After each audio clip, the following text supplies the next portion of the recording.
너의 하나님은 왕이시다. 이사야 52장 7에서 10절. 해마다 대림절은 우리를 찾아옵니다. 대림절은 바로 교회력이 시작하는 기다림의 절기입니다. 상품을 사고 파는 소란스러운 가운데서도 우리 인간의 마음에 있는 이런 기다림은 절대 없어지지 않을 것입니다. 이 기다림은 도대체 무엇을 준비하는 걸까요? 성탄절 기간에 경험할 수 있는 축제의 기분을 준비합니까? 아니면 의미심장한 고요입니까? 말구유 안에 아기 모습을 본 감동인가요? 아니면 성탄 노래의 은혜로운 울림이 그것인가요? 이 모든 것들은 대림절의 특수한 기다림과 잘 어울립니다. 그러나 여기에는 훨씬 더 숭고한 것이 있습니다. 그것은 대림절이라는 단어에 이미 들어 있습니다. 어드벤트는 도착을 가리킵니다. 대림절의 기다림은 하나님 자신이 우리의 세상에 당도하신 것을 준비함입니다. 이것은 곧 해마다 구유의 아기를 기리며 성탄절을 지킨다는 것입니다. 그러나 우리는 우리의 세상과 우리 자신을 변화시키실 하나님의 오심과 그의 통치를 여전히 기다리고 있습니다. 하나님은 베들레헴의 아기를 통해서 은폐의 방식으로 이 세상에 오셨습니다. 이 탄생의 주변 상황에서 우리가 확인할 수 있듯이 하나님은 인간의 비천한 모습으로 오셨습니다. 그러나 우리는 하나님이 이 세상에 오심으로써 세상과 우리를 변화시켜 하나님의 빛에 참여할 수 있게 해주시기를 여전히 기다리고 있습니다. 우리 기독교인들은 유대인들과 함께 이것을 기다리고 있습니다. 그것은 곧 하나님이 왕으로 다스리는 세계, 즉 이스라엘의 하나님이 왕으로 다스리는 세계입니다. 우리는 하나님의 통치를 열망하고 있습니다. 그 통치는 어둠의 세력을 물리치고 우리의 구원을 완성하실 것입니다. 하나님의 왕적 통치가 가까이 이르렀다는 사실을 선포하는 것이 곧 예수께서 전하신 복음 선포의 중심 내용이었습니다. 따라서 대림절은 베들레헴 아기의 출생과만 관계된 것이 아니라 성인으로 성장하신 예수님이 선포한 복음과도 관계되어 있습니다. 때가 다 되어 하나님의 나라가 다가왔다. 회개하고 이 복음을 믿어라. 마가복음 1장 15절. 마가복음은 이렇게 예수님의 복음을 요약했습니다. 에반겔리온이라는 단어는 기쁜 소식이라는 뜻입니다. 예수님 자신이 선포하신 복음은 하나님의 왕적 통치가 가까이 이르렀다는 기쁜 소식입니다. 이것은 구원의 복음입니다. 왜냐하면 하나님의 왕적 통치는 하나님에게 속한 모든 사람에게 어둠과 죄와 죽음의 세력으로부터 해방을 의미하기 때문입니다. 따라서 우리는 하나님을 향해서 돌아서야 합니다. 이로써 우리는 하나님이 통치하기 위해서 오실 때 하나님과 연결됩니다. 대림절은 회심하고 하나님에게 돌아서는 것과 연결되어 있습니다. 그래서 예수님은 이렇게 말씀하셨습니다. 너희는 먼저 하느님의 나라와 하느님께서 의롭게 여기시는 것을 구하여라. 그러면 이 모든 것도 곁들여 받게 될 것이다. 마태복음 6장 33절. 하나님의 통치가 계시되었다는 그리고 하나님이 강림하신다는 이런 구원의 복음을 예수님이 단순히 고안해내신 것이 아닙니다. 예수님은 그 복음을 예언자 이사야의 말씀 이사야 52장 7에서 10절에서 발견했습니다. 반가워라 기쁜 소식을 안고 산 등성이를 달려오는 저 발길이여. 평화가 왔다고 외치며 희소식을 전하는구나.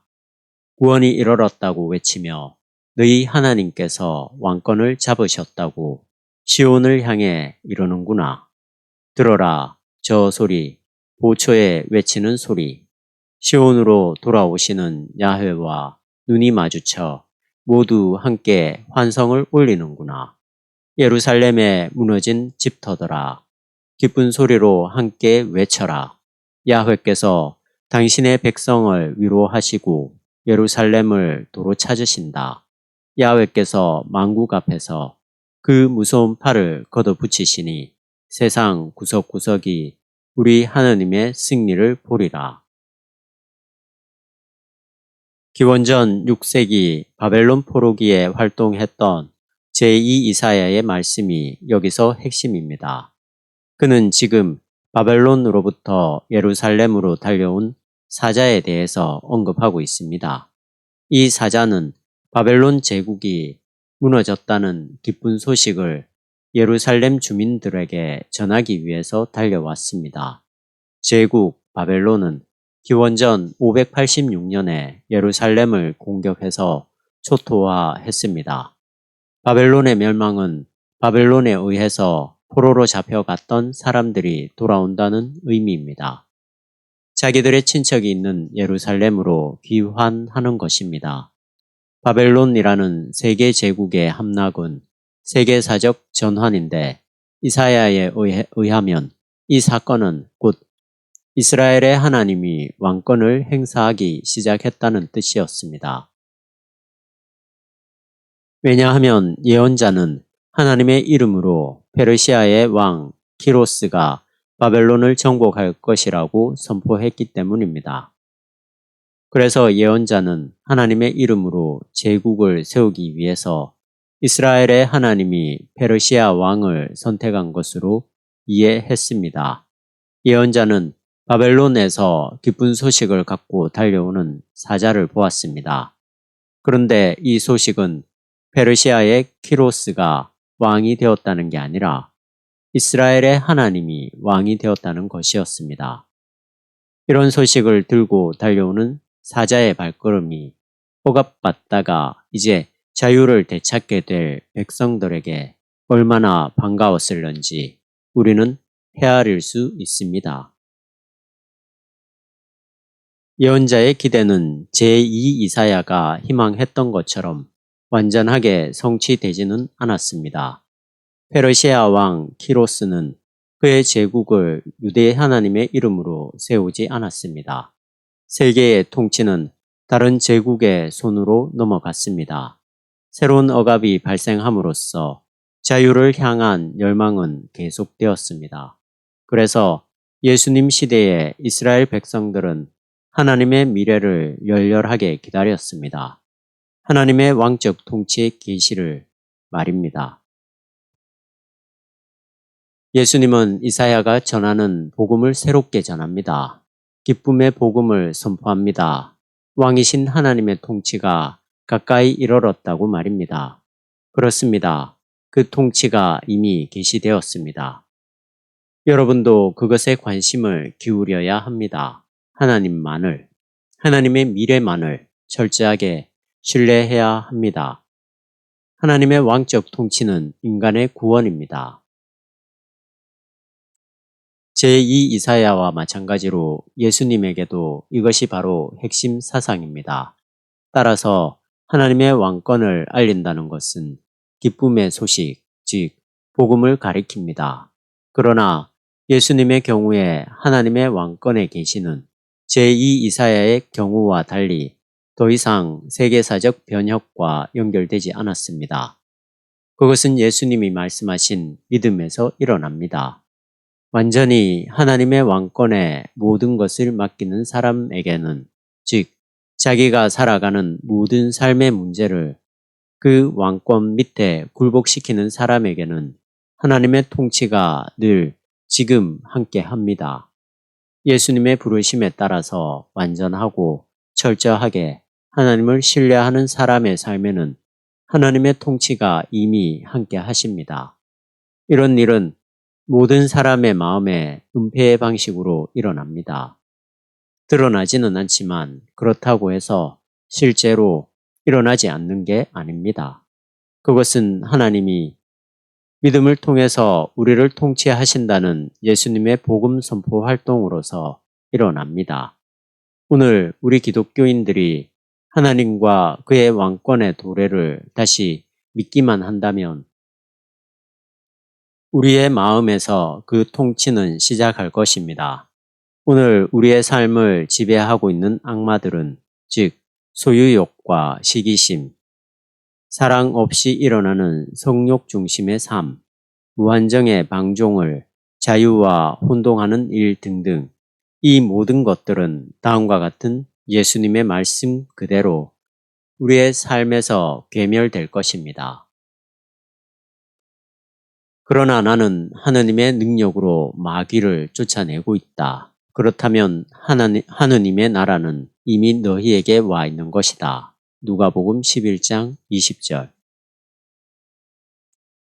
우리의 마음에 신앙을 불러일으키시는 예수님에게는 이미 하나님의 왕권이 현존합니다. 이것은 예수님의 예루살렘 입성을 해석하고 있는 복음서의 내용입니다. 이 복음서의 말씀은 대림절 첫 주일에 해당합니다. 이것은 바로 종려주일에 해당하는 복음서이기도 합니다. 그러나 그 주제는 대림절, 즉 하나님의 왕적 통치가 임하신다는 것입니다. 나귀를 타고 예루살렘에 입성하신 것은 일종의 상징 행위였습니다. 예언자 스가랴가 하나님 왕권의 도래를 극적으로 표현하기 위해서 사용한 상징이었습니다. 보아라, 내 임금이 폭력 없이 너를 찾아오신다. 그는 나귀를 타고 오신다. 스가랴 9장 9절. 하나님은 익명으로 통치하기 위해서 오십니다. 준말을 타고 오시는 게 아니라 나귀를 타고 조용하게 그리고 폭력 없이 오십니다. 그래서 예수님은 자신의 복음을 받아들인 사람들에게 자신의 고유한 활동에서 하나님의 통치가 시작되었다고 말씀하신 것입니다. 예루살렘 입성은 이러한 자신의 복음을 극적으로 표현한 것이었습니다. 하나님의 왕권이 시작되었다는 사실 말입니다. 그리고 하나님은 그를 믿는 모든 사람을 구원하기 위해서 폭력 없이 오신다고 말입니다. 그것만이 아니라 예수님의 예루살렘 입성은 하나님의 왕권이 예수님의 인격에서 시작되었다는 사실을 가리킵니다. 예수님을 통해서, 즉 그가 사람들의 마음에 새긴 신앙을 통해서 예수님이 선포한 하나님의 왕권이 이미 지금 함께 합니다. 이 하나님의 왕권은 은폐의 방식으로 시작합니다.